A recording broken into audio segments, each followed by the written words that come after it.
अस्सलाम वालेकुम स्टूडेंट्स। मोहम्मद वकास भट्ट मेरा नाम है और मैं हनीफ ट्यूशन सेंटर की तरफ से ये वीडियो जो है वो स्टार्ट कर रहा हूँ। इसमें इंशाल्लाह ताला हम maths grade 7 countdown book Oxford की कवर करेंगे। तो अल्लाह के नाम से शुरू करते हुए हम स्टार्ट करते हैं जी स्टूडेंट्स। तो पहला चैप्टर है इसमें ऑपरेशन ऑन सेट्स। ठीक है, इसमें हम जो है in this unit students will learn to define a set. Students जो हैं वो सेट को डिफाइन करना सीखेंगे। About the set operations, union, intersection and difference of two sets. Sets के ऑपरेशंस होते हैं, आपको पिछली क्लासों में आपने अरिथमेटिक ऑपरेशंस पढ़ा होगा। अरिथमेटिक ऑपरेशंस कौन कौन से होते हैं? 4 अरिथमेटिक मेन ऑपरेशंस होते हैं, plus, minus, multiplication and division. इसी तरह जब आप सेट्स बनाते हैं तो सेट्स के भी ऑपरेशंस होते हैं। ठीक है, उनको हम सेट ऑपरेशंस कहते हैं। और वो कौन कौन से मेनली होते हैं? Union, intersection and difference of two sets, जो कि आप इस चैप्टर में हम सीखेंगे।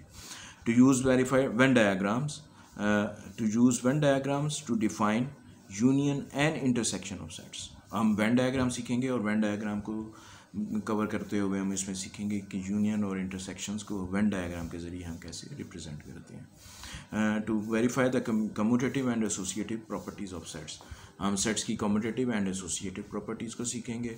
और अरिथमेटिक ऑपरेशंस में शायद पिछली क्लासों में आपको याद हो कि commutative properties of numbers and associative properties of numbers हम पहले ही पढ़ चुके हैं पिछली क्लासों में।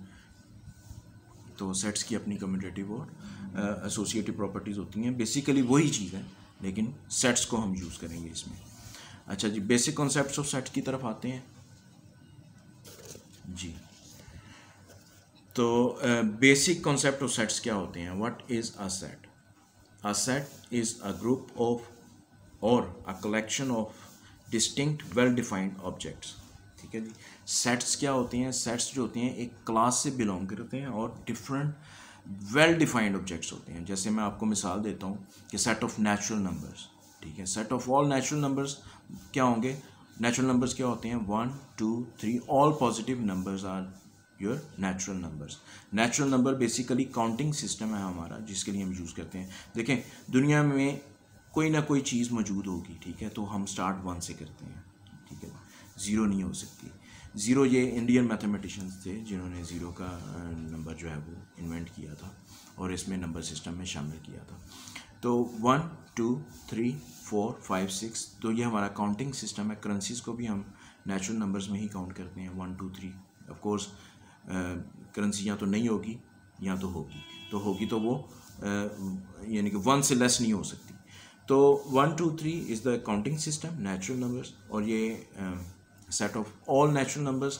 और इसके अंदर जितने भी एलिमेंट्स हैं, जितने भी नंबर्स हैं, इनको हम एलिमेंट्स कहते हैं जी। ठीक है, और ये वेल डिफाइंड ऑब्जेक्ट है, वेल डिफाइंड ऑब्जेक्ट है। अच्छा, अगर जैसे मैं आपसे पूछूं कि 1 2 3 4 वेल डिफाइंड ऑब्जेक्ट्स का मतलब मैं आपको इस तरह से एक्सप्लेन करता हूँ।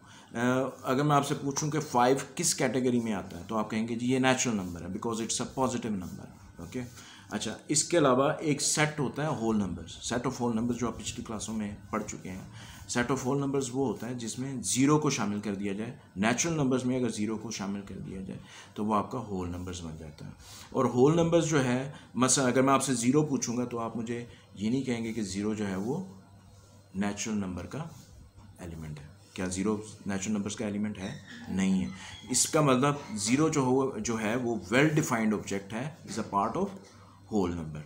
इसी तरह अगर मैं इससे आगे चला जाऊं, नेगेटिव नंबर्स, अगर मैं ये कहूं कि नेगेटिव नंबर्स जो हैं वो नेचुरल नंबर्स का पार्ट हैं, तो आप कहेंगे कि नहीं sir, natural numbers negative numbers जो हैं वो नेचुरल नंबर्स का पार्ट नहीं है। अगर मैं कहूं कि नेगेटिव नंबर्स जो हैं वो होल नंबर्स का पार्ट हैं, तो आप कहेंगे नहीं सर, नेगेटिव नंबर्स जो हैं वो होल नंबर्स का पार्ट नहीं है। इसका मतलब negative numbers well defined object हैं to be a part of integers.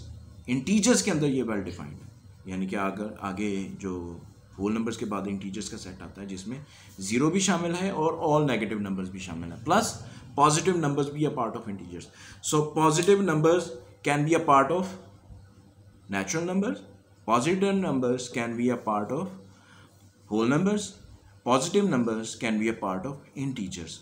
Zero cannot be a part of natural number, zero can be a part of whole number and zero can be a part of integers, और negative numbers are the part of only integers. ठीक है जी। तो इस तरह देख रहे हैं कि हमने क्लासीफाई कर दिया, ऑब्जेक्ट्स को क्लासीफाई कर दिया, ठीक है, कि वो कौन सी क्लास से बिलोंग कर रहे हैं, well defined objects. So set इसी तरह जो है हम कहते हैं कि a set is a group और a collection of distinct well defined objects. इसी तरह जो चीज़ें डिफाइन नहीं हो सकती they can not form a set. यही वो आगे कह रहा है, for example a set of crayons in a box is a set, ये तो एक फॉर्म ऑफ सेट हो गई।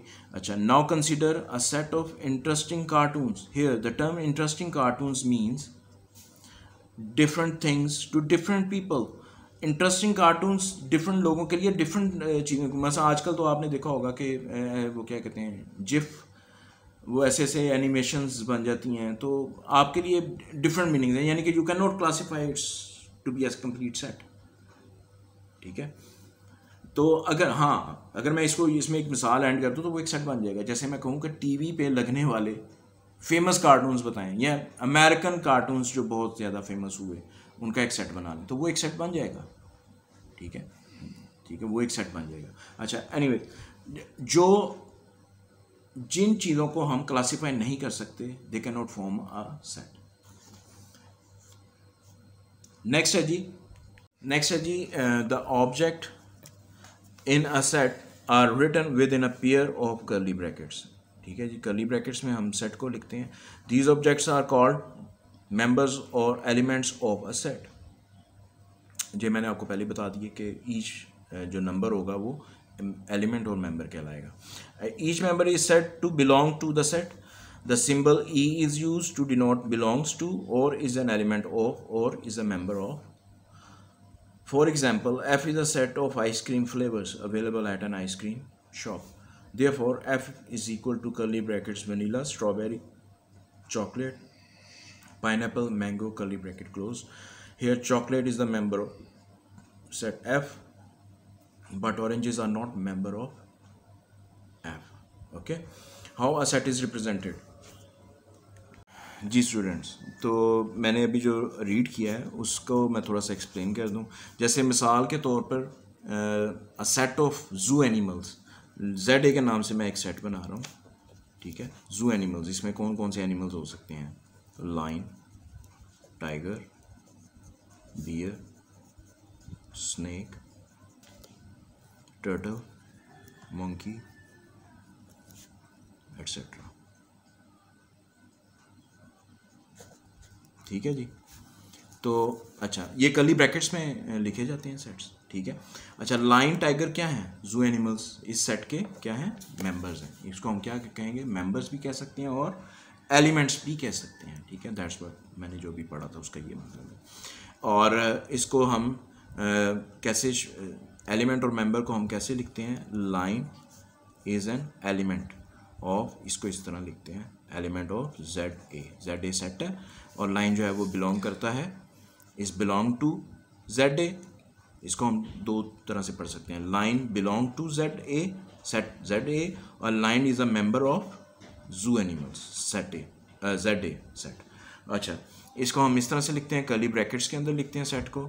और इसको जो है अब जैसे इस सेट का मेंबर नहीं है, जैसे होंडा सिविक एक कार है। ठीक है, तो इसको मैं लिख सकता हूँ, Honda civic is not a member of Z ए। ठीक है जी, तो जो नॉट मेंबर होगा उसको ई लग के हम क्रॉस कर देंगे। ठीक है, और जो मेंबर होगा इस सेट का, अच्छा ये देखें यहाँ पे जो मैंने पीछे जितना भी पढ़ाया है, अ set of well defined objects. और अगर मैं एक सेट को कहता हूँ जू एनिमल सेट, तो आपके जहन में फौरी तौर पे आएगा कि भाई ये एक ख़ास जानवरों को हम उस सेट में शामिल कर सकते हैं। अब इसमें कई एनिमल्स जो वाइल्ड एनिमल्स हैं जो हमारे पास नहीं हैं। ठीक है, जैसे डायनासोर माजी के एनिमल्स हैं, तो डायनासोर को हम इस सेट में शामिल नहीं करेंगे। ठीक है, तो क्योंकि हमने डिफाइन कर दिया है कि ये हमारी जू एनिमल्स की क्लास है। ठीक है। तो इस सेट के मेंबर्स सिर्फ वही होंगे जो वेल डिफाइंड ऑब्जेक्ट्स होंगे, जो जू से बिलोंग करते होंगे। तो इसी पॉइंट में मैंने आप पीछे जितने भी पॉइंट्स हमने पढ़े हैं वो सारे मैंने कवर कर दिए हैं। अच्छा, इसके नेक्स्ट है जी how we represent the sets, how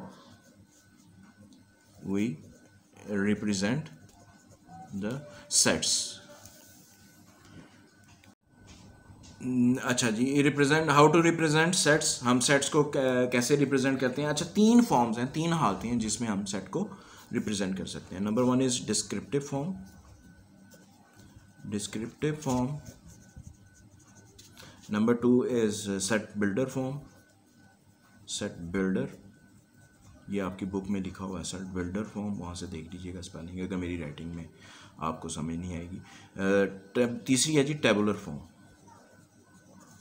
ठीक है, टेबुलर फॉर्म। अच्छा टेबुलर फॉर्म, अच्छा जैसे कि इनकी टर्म से ही थोड़ा सा आपको अंदाज़ा हो जाता है। डिस्क्रिप्टिव फॉर्म क्या होती है, इसमें आपने सिर्फ और सिर्फ इंग्लिश में लिख देना है, ठीक है, एक इंग्लिश सेंटेंस में पूरे सेट को आपने लिख देना है। जैसे मैं आप नीचे एक मिसाल लिख रहा हूँ, एन एक सेट है जिसमें 5 नेचुरल नंबर्स हैं, 1 2 3 4 एंड 5। सो जी ये हमने पहला लिखा है, and n is a set of first 5 natural numbers. तो इसको हम अगर डिस्क्रिप्टिव फॉर्म, जैसे पता चल रहा है डिस्क्रिप्टिव फॉर्म इंग्लिश सेंटेंस में आपने लिखना, तो इसको हम कैसे लिखेंगे, इसको हम लिखेंगे set of first 5 natural numbers, set of first 5 natural numbers. ये सॉरी, अच्छा जी, इसको हम लिखेंगे set of first 5 natural numbers, ये आपका डिस्क्रिप्टिव फॉर्म होगी, ठीक है। इसमें आपने सिर्फ इंग्लिश सेंटेंस में आपने सेट को लिख देना। इसके बाद है जी set builder form. Set builder form थोड़ी सी टेक्निकल फॉर्म है, उसकी तरफ ये मैं बाद में आता हूँ, पहले आप ये देख लें टेबुलर फॉर्म, ठीक है। टेबुलर फॉर्म यही है जो मैंने नीचे लिखी है, तो इसको आप इसी तरह लिख दें 1 2 3 4 एंड 5 जी। नेक्स्ट आते हैं हम सेट बिल्डर फॉर्म। इसी सेट को हम सेट बिल्डर फॉर्म में लिखेंगे curly bracket x double dot, इस डबल डॉट का मतलब होगा such that, double dot is in set builder such that, इसको हम ऐसे पढ़ेंगे सच that x is such that x is natural number and x is less than 6। ये थोड़ा सा टेक्निकल है, हमने पुरानी क्लासों में ये ब्रैकेट्स, हम ये जो लेस देन और ग्रेटर देन जो है हम पढ़ चुके हैं, ठीक है। इसमें मैं थोड़ा सा एक्सप्लेन कर देता हूँ कि x is less than 6 का मतलब होगा 6 नॉट इंक्लूडेड, 6 इसमें शामिल नहीं है, क्योंकि इसका मतलब यही है, ये ब्रैकेट जिस तरफ क्लोज होगी, जैसे ये x की तरफ क्लोज हो रही है, तो इसका मतलब होगा कि x जो है वो 6, इस वाली राइट साइड वाला जो भी एलिमेंट है 6 उससे छोटा है, ठीक है। जिस तरफ ब्रैकेट क्लोज हो रही है, ब्रैकेट क्लोज हो रही है x की तरफ, तो दैट मीन्स x जो है वो राइट वाले नंबर से छोटा होगा, और जिस तरफ ब्रैकेट का मुंह खुला होगा उस तरफ का मतलब होगा कि जैसे 6 इज ग्रेटर देन, इसको हम अगर इधर यूँ पढ़ना चाहें राइट से लेफ्ट की तरफ, तो 6 इज ग्रेटर देन x, ठीक है।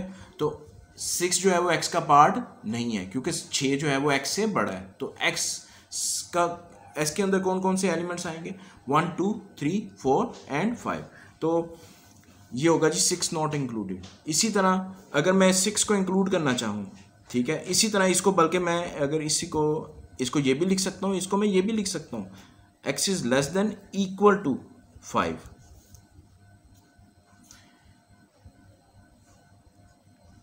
इसको मैं ये भी लिख सकता हूँ x is less than equal to 5, ठीक है, यानी कि x लेस देन 6 की बजाय ये भी लिख सकता हूँ, तो इसमें क्या होगा 5 इंक्लूडेड है, ठीक है जी, क्योंकि इक्वल टू का साइन हमने यूज़ किया है, तो इसका मतलब होगा 5 इंक्लूडेड। इसी तरह अगर मैं ये कर दूँ x इज ग्रेटर देन 6, ये कौन सा सेट बन जाएगा, अब हमारा सेट जो है वो चेंज हो गया। मैंने x यूज़ किया है यहाँ पे, तरह ये अगर एन की बजाय अगर मैं एक्स कर दूं तो फिर ये मेरी सेट बिल्डर फॉर्म जो है वो ठीक है।